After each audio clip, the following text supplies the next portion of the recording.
Hello everyone. आज के lecture में हम कवर करने वाले हैं उत्पादन फलन के बारे में कि उत्पादन फलन की क्या डेफिनेशन होती है और क्या क्या चीज़ें इसमें इंक्लूड करके हम करते हैं। चलिए आज का लेक्चर स्टार्ट करते हैं।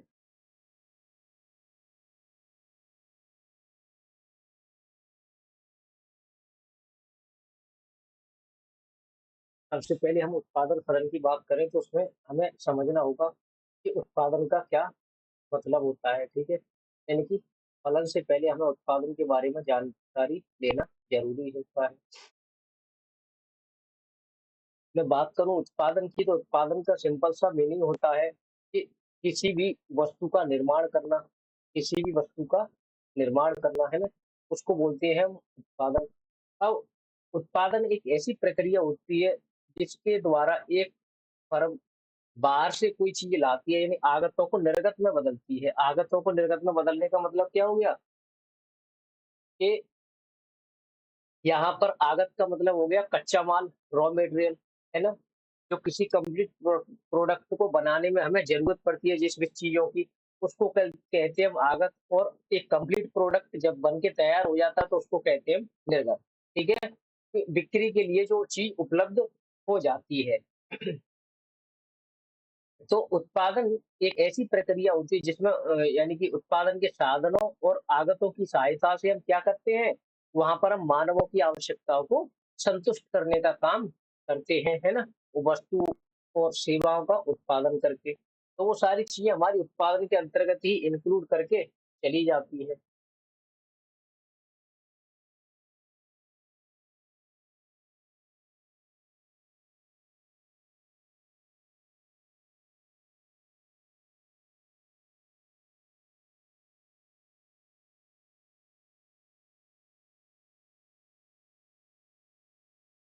अब हम बात करें आगे, तो जैसे उदाहरण के लिए इन्होंने क्या कहा कि गेहूं के उत्पादन में हमें क्या क्या चीजें चाहिए।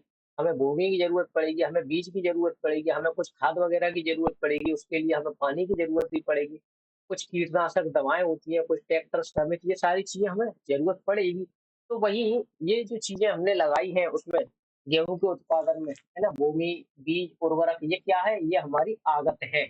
ये क्या है, ये हमारी आगत है। और निर्गत क्या है, निर्गत है इसका गेहूं, यानी गेहूं का उत्पादन हम करना चाह रहे हैं। इन सारी चीजों की हेल्प लेके हम क्या करना चाह रहे हैं, हम गेहूं का उत्पादन करना चाह रहे हैं। तो वो हो गया हमारा जो है निर्गत। ठीक है जी। वहीं नेक्स्ट हम बात करें आगे इसके। अब ये जो उत्पादन होता है ना, हमारे जो उत्पादन भी दो तरीके से होता है।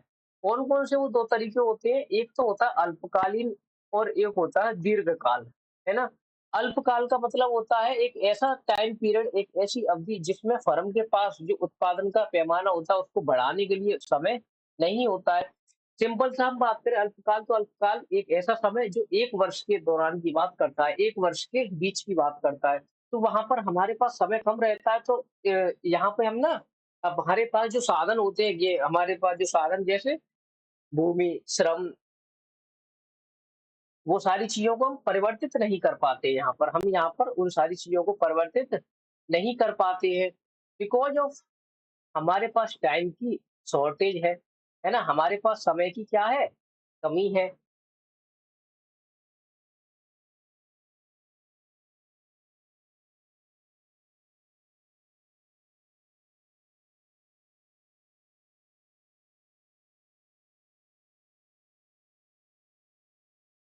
एक मिनट,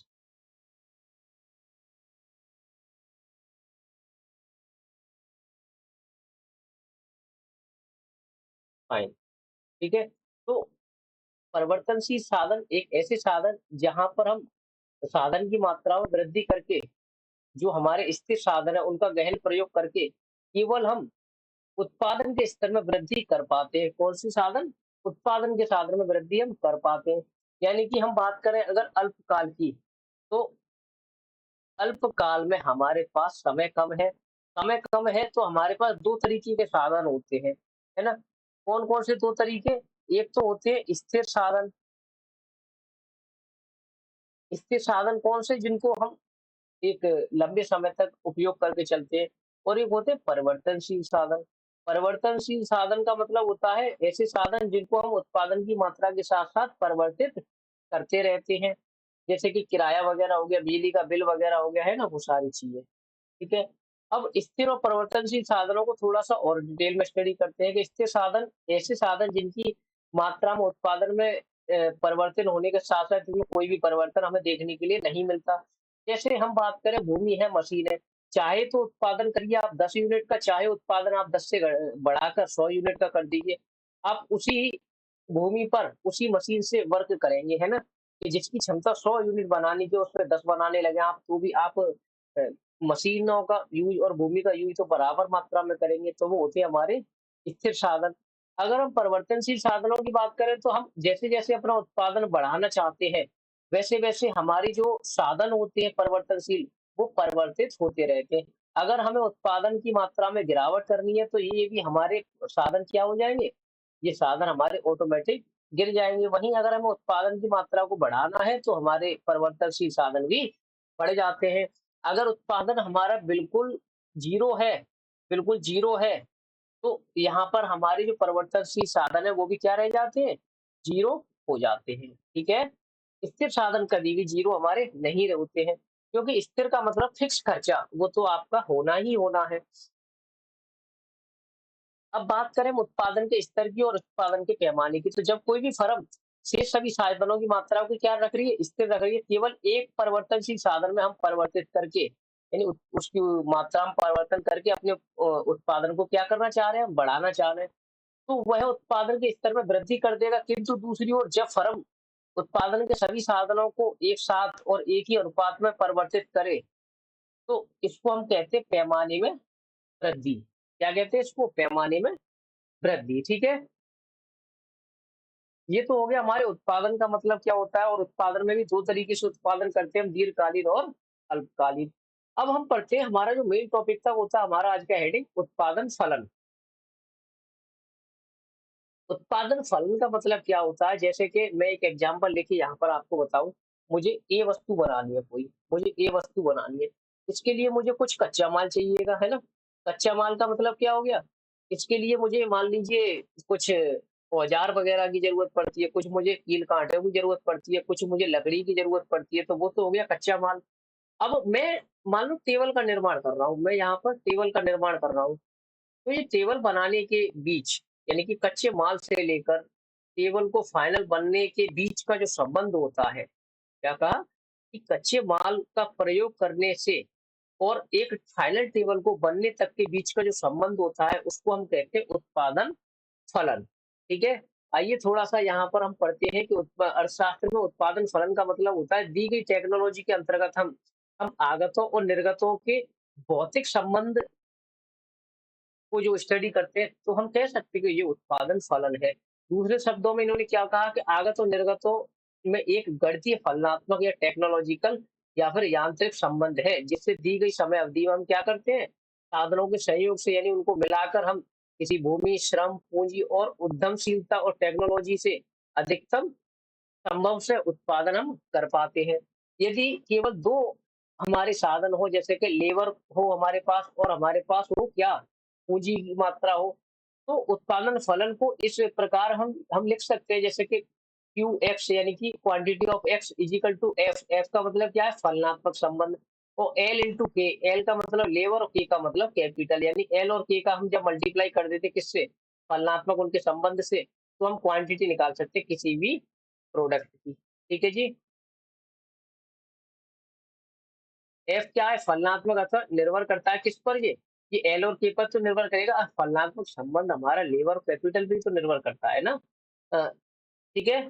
अब हम बात करें किसकी? अल्पकालीन उत्पादन फलन की। तो अल्पकालीन में तो हमने पहले ही स्टडी करा था कि कुछ साधनों को हम स्थिर रखकर केवल एक साधन में हम क्या करें? परिवर्तन करें, तो उसको हम कहते हैं अल्पकालीन उत्पादन फलन। यहाँ पर तो यही होता है।